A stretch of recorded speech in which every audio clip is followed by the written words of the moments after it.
Gulele, yeah. Yeah, I think Ooh, it's what we do as white people. We're trying to I don't even know enunciate how to it, do that properly.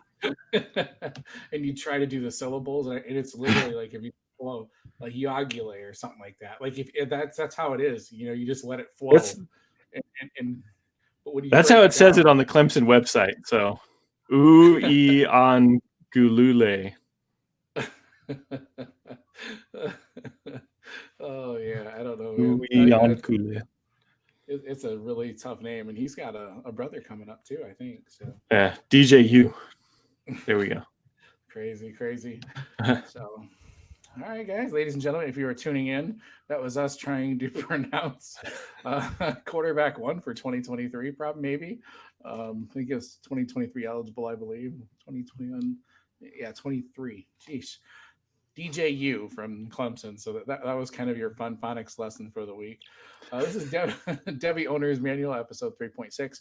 We are right in smack dab in the middle of a college football season and NFL season finally. I mean, I know it's not quite entirely fully college yet because we do have the SEC starting this weekend, and then big news that we'll cover in a second about the Big Ten. But first up, let me introduce my co-host, Pete. I feel like I haven't talked to you in a couple of months. How you doing, man?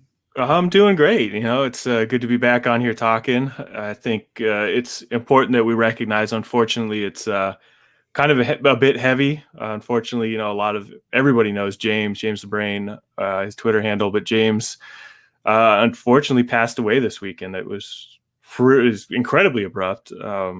It's tough because it's so many people that we meet through Twitter and interacting within the fantasy community.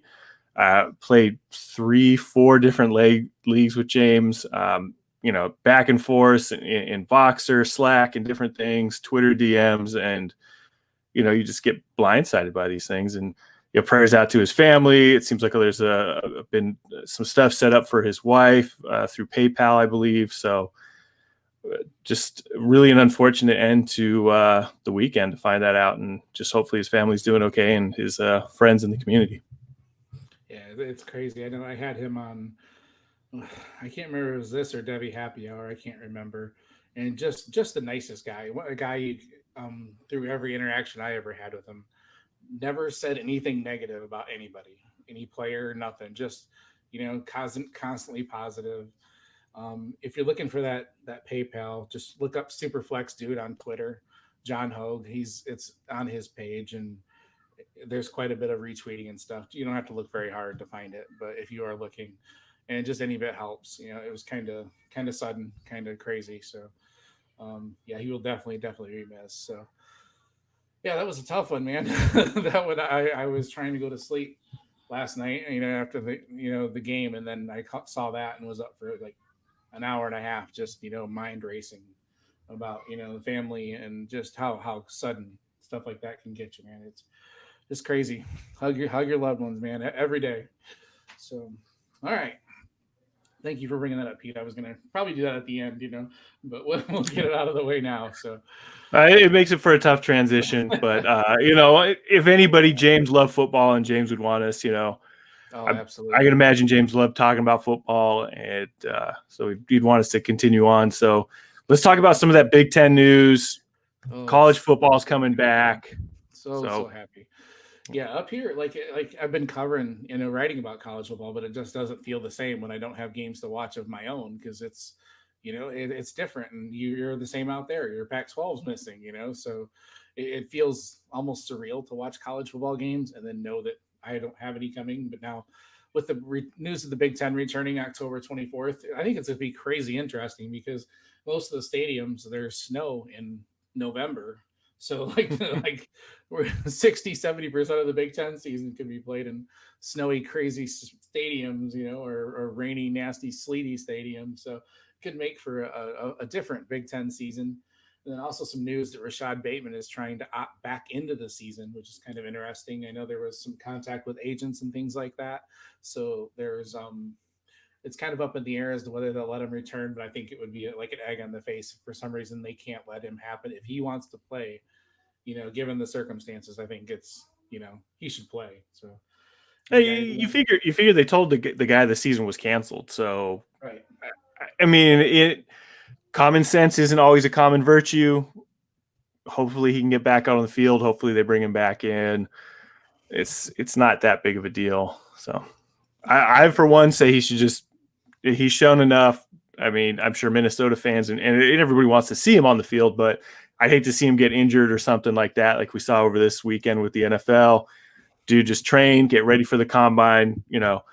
Quote Marshawn, man, go take care of your chicken or make your Oh chicken. yeah. It's and I honestly, if I remember right, I believe he opted out before the season even started, before it was canceled, I believe. So Yeah, it was in that it gray was area. pretty early. Yeah, like pretty early in, I want to say early August. It was even like before it was for sure canceled. So, but if he wants to play, he should be allowed to play, I think. So, all right, we're gonna blaze through some of these games. We had a couple pretty good games this weekend. I hyped up last week's show on Twitter. I was hyping up the game too. Louisville versus Miami was a huge game this weekend. A lot of names on the field. A couple really crazy quarterbacks. Malik Cunningham, the Cardinals quarterback, started off kind of slow, looked a little rough, but he came around toward the end. He ended up with 36 for 307 yards and 3 touchdowns. On the other side of the ball, De'Aaron King, Derek, I've heard it pronounced Derek, which is actually sounds probably better. Was 18 of 30 for 325 and 3, a couple really long touchdowns, exposing that just atrocious Louisville defense, man. Like there was two long touchdowns, one to Brevin Jordan and one to Jalen Knighton, that were just, the guys were like 20 yards open. Like Louisville just looked absolutely horrible. And both of those quarterbacks, Pete, you got anything, any of those guys? Do you like one over the other? Do you think either of them is going to be in the NFL next year? Or? I liked King coming out of Houston. He had all the drama over there, his final year in Houston. I like seeing him at Miami now. It pushed the grand Tate Martell out of Miami, who opted out and is transferring yet again. So I think he's like a 6th-year sophomore, junior at this point. Whatever. But King is a player who I think probably like it could be at best a day 2 type selection, a solid backup type player. I don't think either of these guys have that makeup to be a future star. Right. Everybody wants to comp him to Lamar, just because they both have that similar playing style. I think Malik's a little bit closer. He the way he runs, and he keeps his head downfield. Both of them can just whip it downfield like just a flick of a wrist. I noticed that with both of them, but you're right. They're not quite as dynamic of passers, but they do have a lot of stuff that if a team wanted to sit and let them grow and mature, they both have pretty darn good arms they can get the ball downfield extremely quickly, and both are very, very dangerous runners as well. So, yeah, King in Miami is just that team's got that. When Miami has that swagger, There's nothing better than watching the U when they got that swagger. You love them. Ed Reed and that turnover chain on the sidelines. They just have attitude. So much attitude. So, all right, a couple good running backs in this game too. I love Javion Hawkins from Louisville. Sorry. He had 27 carries for 164 rushes and 1 touchdown. And the kid is he's dynamic, man. The way he runs inside is impressive for a guy of smaller stature. I think he's 5'9", 195. And he just like pops through these little tiny creases and shoots out of a cannon. He's got crazy speed. I think he's got a spot in the NFL. He doesn't have that typical 3-down build. But on the other side of the field, guy who's come out of nowhere, Cameron Harris, has got that 3-down build, 5'10", 210 pounds. He had 9 carries for 134 yards, another long touchdown this week. So Cameron's definitely shooting up the ranks. And actually, Ian Lovering asked us a question. He says, is Cameron Harris working his way into the 2021 RB conversation? And where do you have him after these first 2 games? I'll tackle it first, if that's all right, Pete. I actually was kind of looking forward, and I didn't even have him in my top 20 going into the season. Like I had him down at like 32, I think, like way down where I don't even number. I usually number like the first 15 or 20, and then I have a gaggle of guys I just make notes on. So with what I've seen already, right now I have him at 7. Like I keep flipping a little bit back and forth. I do like a lot of what I see. He has incredible speed, which is more of a long striding, like loping type of speed. He definitely seems to do a lot of damage outside when he gets outside the tackles and he can take off. He's got a really good cutback. I'd like to see him create a little more inside and stuff, but what I've seen so far through 2 games, I mean, I have to move him up quite a bit. He does catch the ball a lot that I like so far.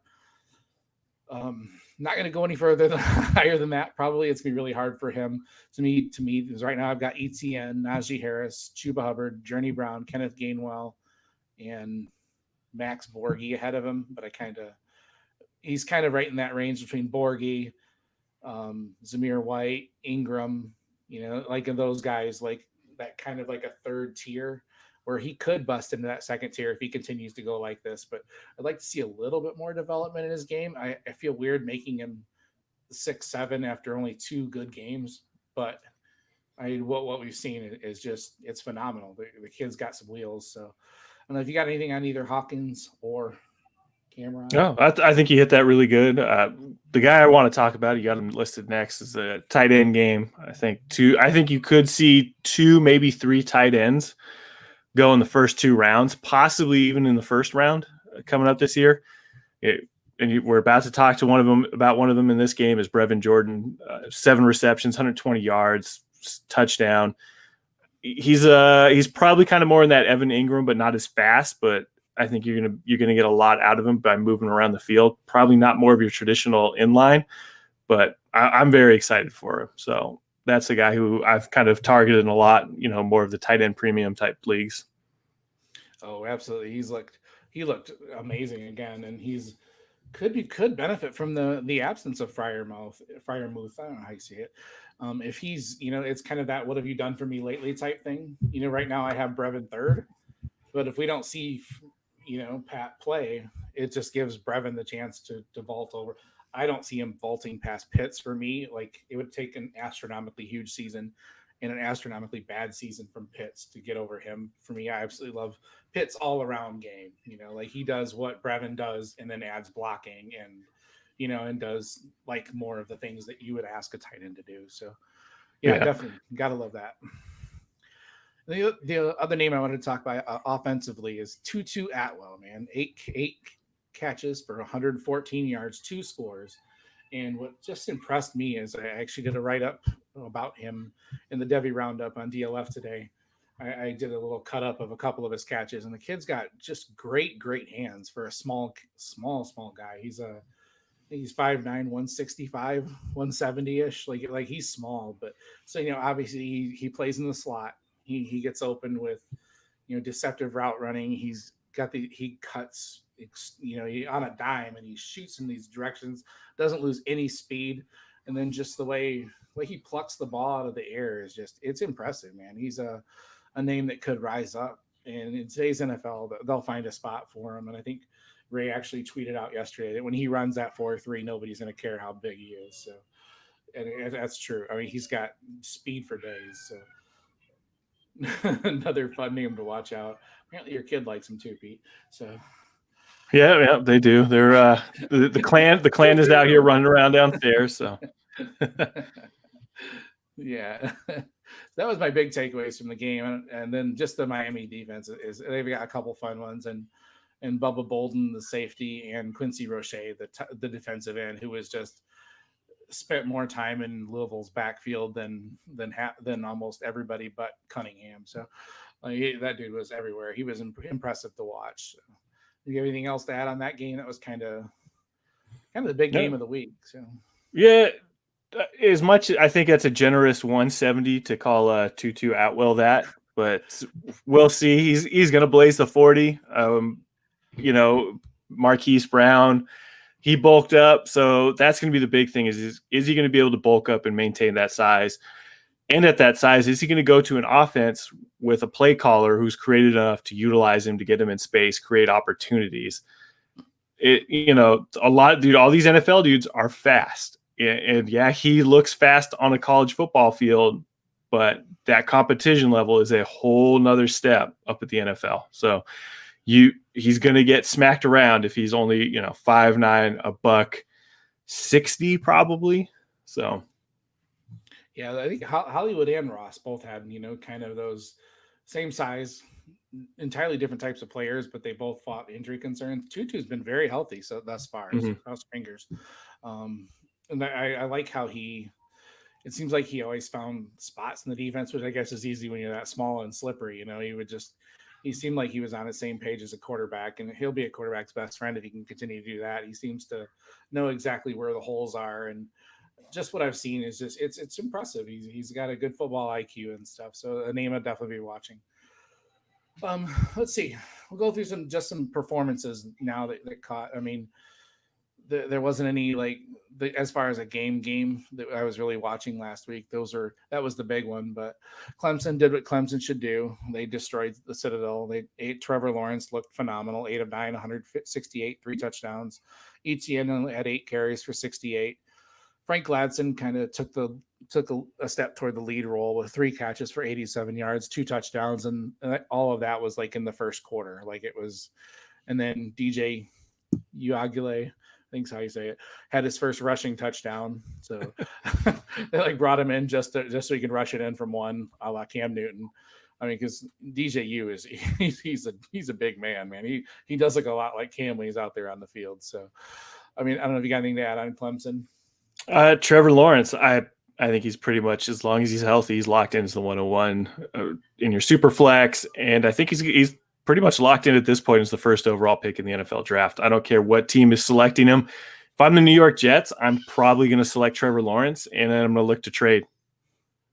Yeah. So Yeah, hey, I'm picking Trevor Lawrence, or you're giving me, you know what? No, I'm just going to select Trevor Lawrence, and I'll trade Sam Darnold from there. right. Oh, absolutely. Yeah, just if they do this, if some team gets him that is happy with their quarterback, like Jacksonville, although Jacksonville keeps winning. So if somebody like gets them, yeah, that number one pick is going to be worth, one of those trades that we used to see back in the day. The 3 future number one types. It's going to be a huge offer because he's the best quarterback prospect we've had since Andrew Luck. I mean, it's bar none, and I don't see anything happening that's going to change that this year. Another performance. This one actually kind of fell in the kind of a troublesome performance for me. Is Oklahoma State. They looked atrocious against Tulsa. They couldn't get the ball moving. They just looked like they were really off. Spencer Sanders went down early. I know that was part of it. Chuba Hubbard at one point, I don't remember exactly. I wish I would have took a screenshot of it, but I think at one point he had like 20 carries for 35 yards or some crap. Like it was ugly, ugly, ugly. He ended up getting 27 for 93 and 1. And he's a guy that I'm a little worried about this year. I also wrote that it's funny. The definition of insanity is doing the same thing over and over again, expecting a different result. And sometimes I feel like that when I'm watching Chuba run, because like he will just run nowhere, like right into the back of a lineman or hit a defender. Like sometimes I question his vision. Like it doesn't seem very good. But then he gets that one play where he's gone. I mean, he gets that second level and he is just gone. And it's so he's gonna find a home, and I hope he has a. Hopefully, it was just chalk it up to a bad game. The offense out of sync. Tylen Wallace returned, which was a good story. 4 catches for 84 yards, I believe. So seeing him back on the field was really nice. So, I don't know if you have anything. You're Yeah, shaking your head in agreement. What do you think about Chuba? Are you at all worried? I honestly, so I was watching this game in the gym, and I thought for a little while, I Chuba just didn't look right, and I was like, oh man, I must have missed the news that he had opted out of the season. I didn't realize it was the same guy who we have all been so excited to look for against a Tulsa defense who shouldn't have been giving him this many, issues.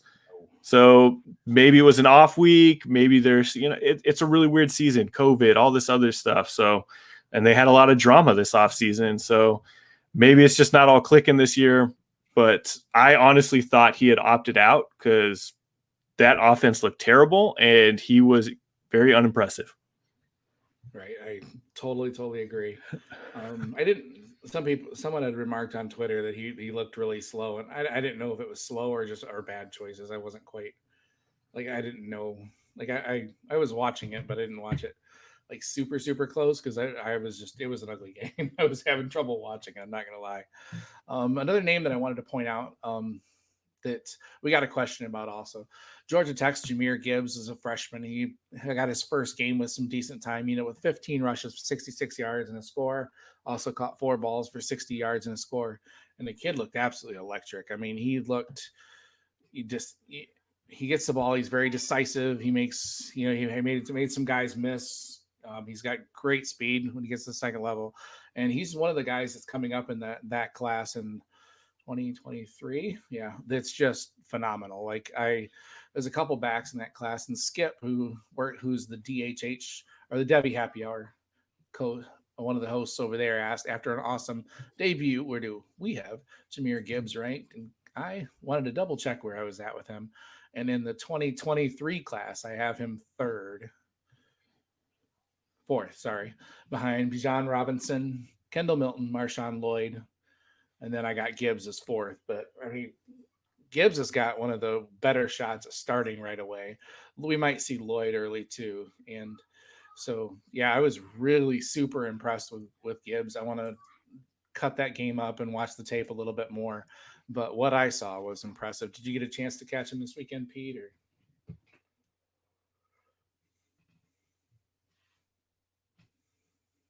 you frozen, Pete?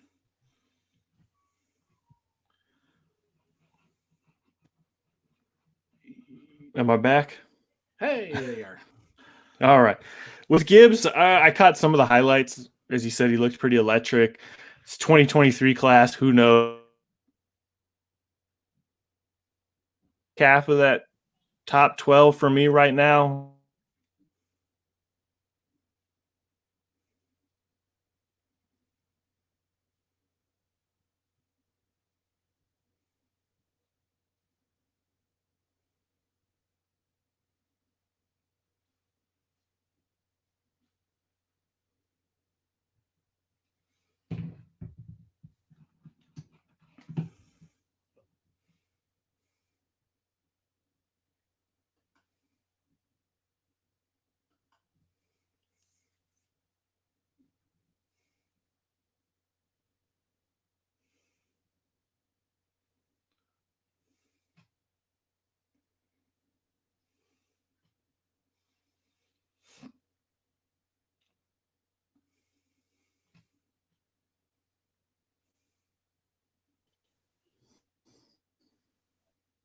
Hey,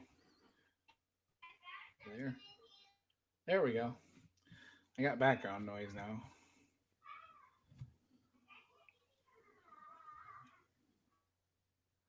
There, Pete.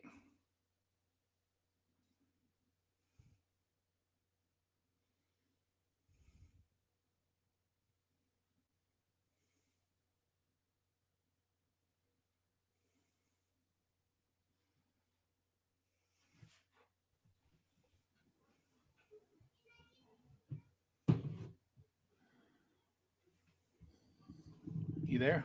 Am I back? Maybe. Yeah, I could hear the background noises. Yeah. All right.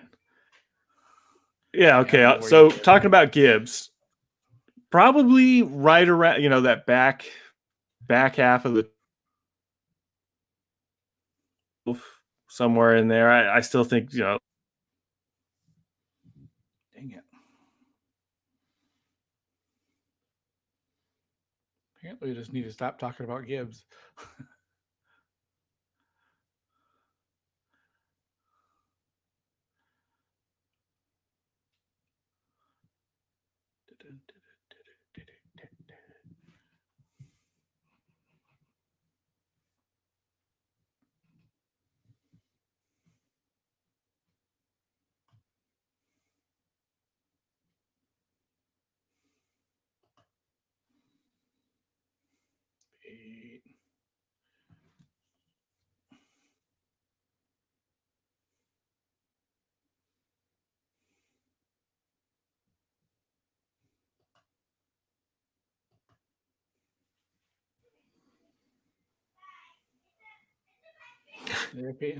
Apparently, doesn't want you to talk about Gibbs. Do you want to maybe try to turn off the cameras or?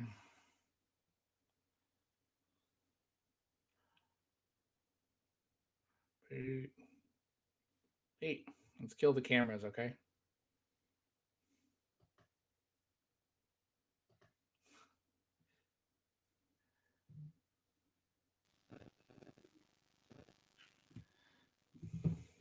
Ah, Maybe. you want to try it without cameras? That might help. Yeah, give it a can. What's that? Yeah, that might work. Yeah, let's kill the camera. All right. That might help the quality. I won't be able to see you if you freeze, There though. we go. That might help All the right. bandwidth and things, though. So, Yeah, my internet's been terrible. Plus, we got all the kids and everybody's up. So, yeah. all right. I'll hit Great. Gibbs going I'm in afraid to have three, you talk about him again. Yeah. Everything should talk three, about. 2, 1, and Gibbs is a player I thought was very electric. I only saw some of the highlights. I think just like you said, I'd put all those guys ahead of him still. It's class of 2023. I'm not fully certain what these guys are going to look like yet, but definitely a lot to be excited about. So an early starter and everything else. Right. Gotta love it, man. And he's gonna get the rock for 3 years. I mean, so he's gonna have plenty of chance to prove himself. A couple college quarterbacks I wanted to talk about, guys that I don't have tremendously high on my rankings, but I really like what they've done so far early this year. Dylan Gabriel for UCF is he's a gunslinger, man. He's just so much fun to watch. He's got a tremendous arm. So playing in that UCF offense, you don't know what to expect and what to do. They always tend to make their quarterbacks look better. But like this week, he completed 27 passes for 41 yards, 417 yards, 4 scores, and was just absolutely just dealing this week. And another guy right in that same boat is SMU's Shane Buechele, who's both of these guys are phenomenal. If you're playing college DFS or if you're going to try to play campus to Canton, that side. I think me and Pete have several leagues. We've just called it, like it's too spread out to do that. But definitely for DFS, these are names to know. Buechele is 24-33 for 344 yards, 4 scores this last weekend. So both of those guys are just fun to watch college quarterbacks. I think Buechele, I have him as he's eligible next year, and I think I have him around 14. And Gabriel, I actually have at 10 for next year, and he's eligible in 2022. So, have you got anything on either of those guys? Or? I was really impressed, especially with UCF throwing the ball really well on outs to all sides of the field. Great arm strength. I had been excited about Shane Buechele going up there to SMU, so he was on one of my Campus Cantons leagues, Heisman to Hollis, where we're in together. However, with the season, we kind of called it, so I'm not going to get to enjoy it much. Just hopefully, it gets some, he gets drafted, I get some backup points, or something later in the league. Right. Yeah, it kind of stinks because I think I have both of those guys are a lot of fun. And when you're drafting your college in your campus to Canton, you take guys like that late, for points. And now, Yeah. without the points score, yeah, who knows? Excited to grab him in the draft, and now I'm sitting Right. probably with nothing. So Right. Of those two, I do like Gabriel a lot, and I think he's got NFL potential. So you just want to see it more and watch what he does, and how he grows. He's a sophomore, so he's still got at least another year. So yeah. Then another name SMU is Reggie Roberson. He's been kind of lingering around there. He will probably get some draft capital. He's having a hell of a good season as well. I just had his numbers. He had 6 catches for 99 yards and a score in week 1. And then this last week, he had 9 catches for 103 yards, 2 touchdowns. Just kind of a good all around receiver that does just a little bit of everything good. Nothing amazing. I think I have him. Where I have him in Roberson? I have him around the 23 range, but a guy that could, climb up with some more good games and things like that. So those are just some names that I had pointed out for last week. You want to anybody else you want to talk about? no, I think that's pretty solid, man. Let's get into looking ahead to next week. Yeah, I think there was only 31 games last week, or not. I don't know, maybe less than that. I think this week's the one that has like 35 games. So yeah. So look ahead. SEC, baby. The SEC. The big bad mommies, the big bad daddy's back in the house. So the SEC is playing. I'm so excited. I felt like when I was writing up my look ahead to week 4, all I wanted to talk about was SEC games, and I had to like kind of look to find ones that I was excited about that weren't SEC. So we'll kind of blaze through these real quick, and we do want to talk about the NFL side. Rookies this week had some good stuff. So real quick, I'll uh, I'll serve up some of the games. You can let me know if there's anybody you're really wanting to watch in them, Pete. So, Florida at Ole Miss. Number 5, Florida travels to Ole Miss. Who you like in that game? Who are you going to be keeping your eye out for, Pete? Just kind of like what you mentioned, we talked about the tight ends earlier. Kyle Pitts, I think it's a very special tight end class coming up. Trask as well at quarterback. I'm really excited about. It's a little bit down on the list here, Mississippi State, but with Ole Miss, Ely, and I'm talking about Mississippi State because a good buddy of mine from high school is their strength and conditioning coach. So I'm pretty excited to see. You get Mike Leach bringing his system out there and see what the type of talent he can recruit to Mississippi State over what he was dealing with at Wazoo. So I'm excited about that I in screwed that seeing up, his didn't system. I screwed that up. I said Oh, it's Mississippi State. okay. No, I'm jumping a little Florida down State's there. playing. Yeah, we'll get to that one. Yeah. Florida's playing Ole Miss. Okay, I think I might have said Mississippi State. I was kind of confused. Like what? I always get those two confused. I swear, it drives me nuts, man. But yeah, those are. But you got. It's a little of that, a little of me seeing my buddy. He's posting his stuff. Yeah.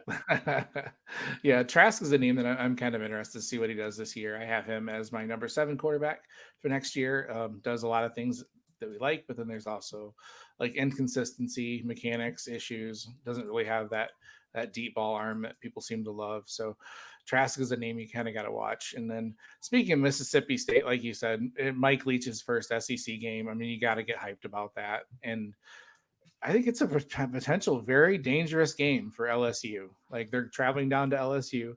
LSU is a defending champions, and they are ranked number 6. But this is not LSU like last year. I mean, they're really, they got Miles Brennan at quarterback. Jamar Chase opted out.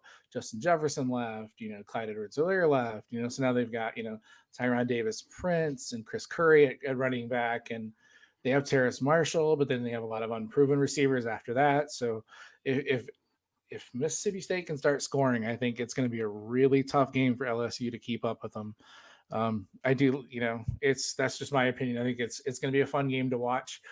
They do still have a pretty stout defense. I mean, they return some pretty good guys on defense. I'm drawing blanks on names right now, but they always fill it back in with 5 stars and 4 stars. So that's going to be a fun one to watch, I think. Let's see. Is any of these LSU side? Maybe we get a little bit of superstar tight end of the future, Gilbert. So. Oh yes, Eric Gilbert, man, he is a man amongst boys, man. It's gonna be fun. He should play pretty quick. I mean, they have not had a tight end like that. I mean, Thaddeus Moss was pretty good. Very few people have had a tight end like that. No, he's going to be a weapon. So it's all on Miles Brennan's shoulders, and they lost their offensive passing game coordinator Joe Brady, and it's going to be interesting to watch. And Mississippi State is potentially very dangerous. Kylan Hill, there's some names there that could cause some headaches for LSU. So, do you have anything? Yeah, I think it very much could be a big upset for Mississippi State. It's like I talked about. It's Mike Leach. You're bringing that offense. It's something that LSU really hasn't seen. They're going to bring up. I'm sure they're watching film what he did at Wazoo, but hey, this is a whole different breed now when you get that SEC athletic ability out there. Oh, right, man. Right. Let me see a couple things real quick. Kentucky, number 23, Kentucky travels to number 8, Auburn. Probably not the most beautiful Devy names in this one. I'm sort of excited for Bo Nix, and Seth Williams is phenomenal wide receiver. He's one that I'm always watching. One of my personal favorites, and Auburn has a pretty nasty rushing attack. We could possibly see Tank Bigsby, who is one of my favorite freshmen, a little farther down on my list, but just fun to watch. And Kentucky has a pretty decent quarterback, redshirt senior Terry Roberts, who's supposed to be, who led them a couple years ago to 11-2, but then was down last year and kind of, he got hurt. Lynn Bowden stepped in. So that's kind of could be kind of an uglier shootout, or not shootout, but a defensive slugfest. Both teams have pretty good defenses and a little bit of kind of on offense. So that should be. Let me see here quickly. You go ahead and talk about one if there's one you on the list Yeah, here. I'm excited. Continued growth from Bo Nix. Seth Williams seems like he's kind of a bit underappreciated in the Devy community. Very solid, maybe not as flashy. Probably a day two kind of pick. I don't think he's a first rounder at this point. I think you're looking more of the explosive type, but who knows? Maybe he's going to really show up at the combine. And sometimes, hey, people fall in love with a player, and you got the Seahawks drafting Rashad Penny kind of thing in the first round. So whoever knows. But let's talk about maybe like Texas Tech. Ellinger, Keontae. I think there's some talent there, especially with Keontae. I think he's going to be a pretty solid running back. Nothing too flashy, but yeah, in today's NFL, I think when we see all those injuries this weekend, more teams go into kind of that committee backfield. So yeah, what do you got out there? Yeah, Texas Tech or my Texas. You love their receivers and Brennan Eagles, Tariq Blacks, Jake Smith. I'm probably Jordan Whittington. They have a lot of options and they are scoring insane right now. So this could be just a crazy shootout. Texas Tech always scores a lot despite not having. I like their running back Sir Roderick Thompson, but as far as Texas Tech, there's not much else that I like as Devy on that team. But it's always a fun game. Though those teams, they always fight each other. Notre Dame and Wake Forest could be a decent game. I want to see Kyron Williams bounce back for Notre Dame. He had kind of a quieter game this last week, and they have a trio of tight ends there, and Tommy Tremble. Gosh, I'm drawing a blank on their names. But is there anybody else in that game you want to look at while I look that up real quick? Nothing major. I think in the next one you got just kind of the entertainment factor is anytime you see like Army, Navy, those are always entertaining to watch. Anytime you get to watch the triple option, it's a classic. We saw some of that triple option on display on Sunday Night Football with Cam Newton. So especially anytime he's getting down to the goal line, just something you can't. It's difficult to play against, especially when you add in that jump pass or that play action ability off of it. Yeah, that's one I put for fun. That's a game I want to watch. Just watch and just kind of sit back. I mean, Cincinnati's got Desmond Ritter and Jerome Ford. I think still got a lot of talent as far as the running back, but that's just a crazy contrast of styles. Like Army is just gonna run the ball 60 times a game and out of crazy, flying wing tees and all kinds of crazy stuff. And Cincinnati's just got a proficient offense and they're ranked number 14th in the country, but Army has just throttled two teams. So like they've already got a couple games under their belt and they're tough to defend. And as an Army vet too, I kind of root for them. So yeah, Notre Dame, what I was thinking about was Tommy Trimble and Michael Myers had a pretty good season already this year. And they've got some pretty good tight ends there. And quarterback Sam Hartman and Donovan Green are ones to watch. Wake Forest has had a rough schedule already, so they're 0-2, but they're like a sneaky 0-2. They've had a tough schedule thus far. So, anybody you're watching? Who are you watching for in Alabama, man? Like Alabama's a much different team this year. Yeah, I'm excited to. This is going to be Najee Harris's big kind of. We're all big into him, but I think even in your normal leagues, you talk about Najee Harris, and people aren't as hyped as the Devy community, it seems. So I'm very excited to just. It's always fun to watch good running backs. It's Alabama, so there's a load of good wide receivers. How long is this going to be the Max Jones show? And of course, Missouri's got some talent as well, but I'm wondering how long it's going to be until the future of Bama takes over, and is Mac Jones long for the starting gig? Right. Yeah, he looked fairly decent last year, but like you said, if he starts to stumble they're not going to wait long to be highland for Bryce Young to come in. Louisville at Pittsburgh should be a pretty good game as well. Louisville, we just talked about all their stars. Pittsburgh has quarterback Kenny Pickett, who I like quite a bit. Has looked pretty sharp this season. Really smart. Takes care of the ball. You want to see some more growth in him. He's an older guy, a senior. An older prospect. He is a senior. So you want to see him take a step forward, but a dark horse for possibly someone who could be drafted in April. And I put Tennessee and South Carolina just because I want to watch the running backs in that game, man. Like Eric Gray for Tennessee is like one of the up and comers, sophomore. Just absolutely love what you see on tape. He's not even the starter, but they find ways to get him in the game. And South Carolina should, if they're smart, go ahead and start giving Marshawn Lloyd the ball. The dude's a hoss, man. He's just fun. Another crazy good freshman. We have a dearth of good freshman running backs this year. So I don't know if you had anything on that game. Anybody else you watching in that game, Pete?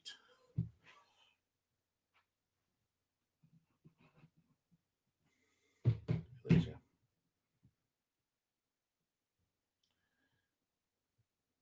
Pete.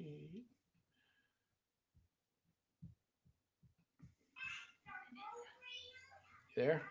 Oh, am I back? Yeah, there you are. This is brutal tonight. Yeah, we're almost there, man. We're making it. We'll get through the NFL side pretty quick. All right. All right.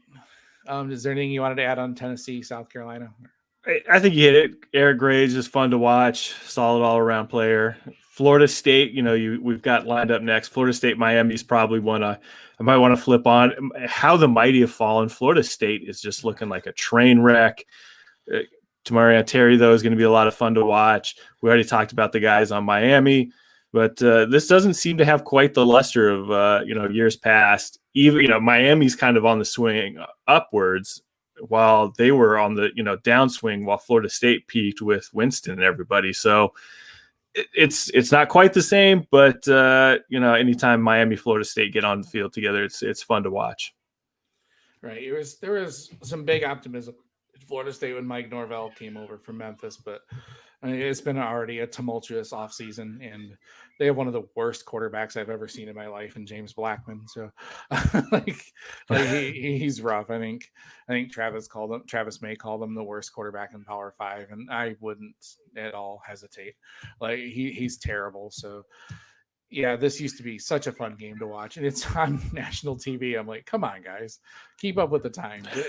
national TV 15 years ago. So nobody's clamoring for this game anymore. No. I'd rather watch. I'd rather the Army in Cincinnati be on national TV. Whatever, anything. So, all right, we're gonna cover the Canton side real quick. Just some updates on some of the rookies, like me and Pete. Us Devy guys have been watching these guys for years, and it's kind of fun to watch them transition into the NFL. Quarterbacks, Joe Burrow had a crazy game. Like I'm a Bengals fan, and I am so optimistic for our future, despite the fact that Burrow was running for his life and threw the ball 61 freaking times. He did have 316 yards and 3 touchdowns, and just his composure. Like he just never gives up. He never gives up on a play. Makes really good decisions. I was really impressed with Burrow, but Dooley is impressed with Justin Herbert, who came into the game on, he didn't even practice with the ones this week, most likely, and was still against the Kansas City Chiefs, the Super Bowl champions, was 23 of 33 for 311 yards, 1 touchdown. He did throw a pick, but he also added another touchdown on the ground and looked very composed as well. I was impressed with Justin Herbert. When I heard he was starting, I'm like, oh, no, please no. Let's not ruin this poor kid's confidence already. So what did you think? Did you get to watch both those guys this weekend? Or? I did. I really liked what I saw from Burrow. I'm a little worried about it just because of that offensive line and the shots he's taking. So I don't have, I really hope there's not a situation where he, develops some bad mechanics, gets an injury because of that. But I think Cincinnati fans should be very excited. He showed a lot of great poise. Herbert coming in short notice. It sounded like Tyrod Taylor re-aggravated a rib injury, ended up having almost, I think the word was he had to go to the hospital because of this. Right. It sounds like Lance Lynn has already reported that Tyrod Taylor will get the start next week. So, coaches are going to coach. So it's a bit unfortunate, but, maybe he's seeing stuff that the rest of us aren't. Protect your rookie asset. Justin Herbert's the long term. If he's not there next week, it's his show in 2021 for sure. So.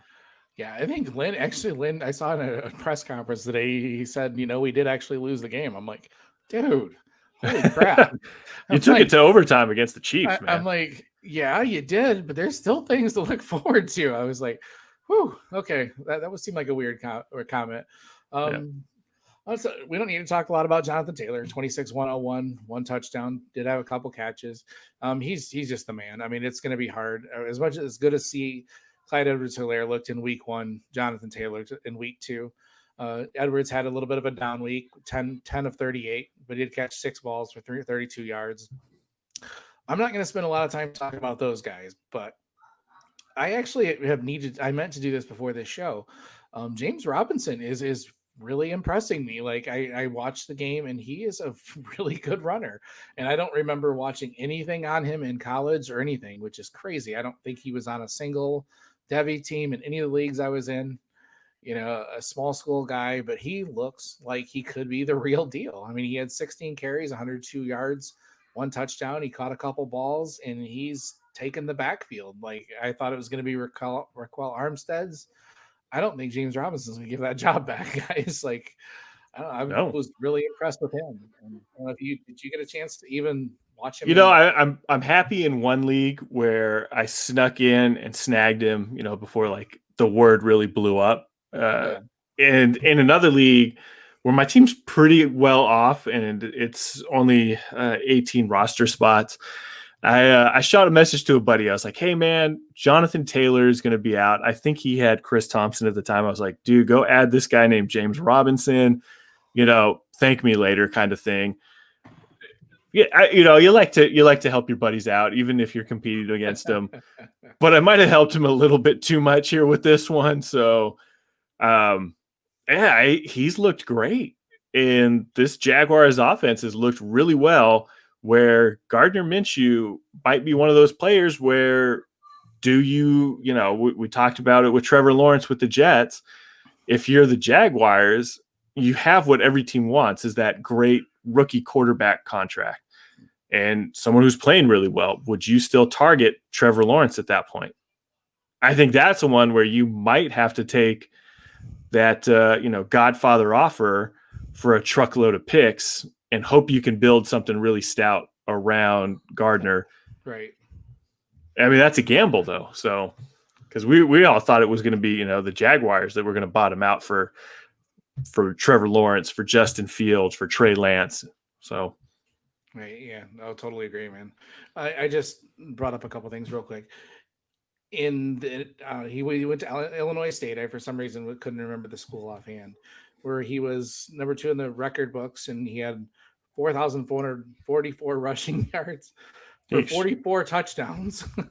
4,044 for yeah. Anyways, yeah, he caught the ball. He had 5,200 all-purpose yards. So he definitely had great score. And I remember one of the things that I did read about him was that he just had a heavy workload in college. And, you know, so I'm going to have to dive a little bit more into that. I'm kind of curious to see what his background profile is and how, because I mean, he's looked really, really good. And another guy surprisingly getting a lot of carries. Joshua Kelly had 23 carries for 64 yards for the Chargers the other day, which really kind of came out of nowhere in my opinion. So that was a lot of key work too. When they got down in the end zone late in the game, he was getting a lot of the touches over Eckler, which was pretty surprising. So right, because Eckler had a hell of a good game, and yeah. So and Cam Akers didn't do a whole lot. He had 3 carries for 13 yards, but then he went out with a rib injury. DeAndre Swift had a pretty decent game. He's only had 5 rushes for 12 yards, caught 5 balls though. He made a couple really good catches in that game. If they learn how to use that aspect of his game, like with him doing that and carry on and AP running that, is actually a pretty damn good rushing attack, you know, like by the Lions, if they could ever put it all together on defense. So that was my game this weekend that I watched and yelled at the TV a whole lot because, yeah, that was ugly. Dobbins kind of saved himself a little bit for fantasy day. 2 carries, 48 yards with a longer run toward the end of the game. Antonio Gibson had his first NFL touchdown. Yay, my boy. 13 carries, 55 yards, and a touchdown. And the Redskins still don't know how to freaking use him. So that's the only thing I got about Gibson. They really need to get him out in space. They really need to get him out in passing. I don't know why they are not using him correctly. They told me that Ron Rivera knew how to use that type of back. I don't know. I thought he did, but they apparently lied to my boy. Anyways. So I don't know if you got anything on any of those guys I just blazed through. I know there's a lot of names, but Yeah, Jonathan Taylor looked like what we said. These last few Dobbins is probably going to be the guy that really steals the show late in the season. Akers, unfortunately, with the rib injury, but then last year's darling Darrell Henderson really stepped up. So, Hey, look hey, at if you still got Henderson stashed away, that's a big plus for you right there. But I liked what I saw some from continue to see actually from CeeDee Lamb. Looks like everything we thought he was going to be. Dak Prescott seems to taking it to another level. This being this massive contract year, Cowboys should have paid him out. He's going to get more at this point. It's just more and more money in Dak's pocket. I don't know, what that point is for the team, but he's getting paid out in 2021 wherever he goes. Right. I think we kind of laughed when he first asked for 40 million, Yeah, and he's not going to go for 45 probably now. It's yeah. gonna I be mean, it's gonna be a lot. every quarterback contract is beating the one ahead of him. So he's going to sit there and say, "Hey, Patrick Mahomes got this," and I get that Patrick Mahomes brought him to a Super Bowl in that year, but you got to put me around that Patrick Mahomes type money. Oh yeah, he'll be in the 45, 48 range. I bet it's going to be huge, unless they just go really heavy on the guaranteed. Maybe I mean they might be able to Yeah. get that number down a little lower, but whew, man, I'd love to be a quarterback these days. Like you said, CD. Rager had 4 catches, 41. Not much going on there. Wish they would use him a little more. Chase Claypool had an 84-yard touchdown, which was pretty impressive. Jerry Judy now has got a really good chance. I was worried about where he's going to find targets with Corton Sutton out for the year. It might be wheels up Yeah. on Jerry Judy, baby. He did have 4 catches for 62 yards. So He's had some ugly drops. Can we talk? I mean, we saw the one on Monday night, the previous week, and for a guy who, I mean, I don't really think of that with his game at Bama, but there have been some ugly. I mean, it's maybe just concentration things. I'm not a huge person on drops. It's everybody can work on their game and improve. So. oh, absolutely. And some of that might be, quarterbacks. I'm not the biggest Drew Lock fan. And Definitely. Yeah. Drew Lock out as well, so he's Oh probably out yeah. for a couple weeks. Yeah. We'll go through the injuries. Like I think now, I wanted to put this into our last segment. There was a ton of injuries this week, and this is going to in campus to Canton leagues. It's going to give you a chance to really to optimize some strategies, different strategies here, depending on your team makeup. With guys like Christian McCaffrey out 4 to 6 weeks, Saquon out for the year, Cortland Sutton out for the year, Drew Lock out 4 to 6 weeks. If you play defense, Joey Bosa's out for the year. So this has got some chances. Or Nick Bosa, good lord, I can't believe I did that. Nick Bosa's out for the year. I had to stop and think for a second. So I don't know what is your take on this? I mean, I think it creates a chance, when you got these high chip, high dollar value players, in campus to Canton, even especially more than normal, you can really, it just feels like it broadens what you can do. So, Yeah, um, it's worrisome. Like you talk about Christian McCaffrey.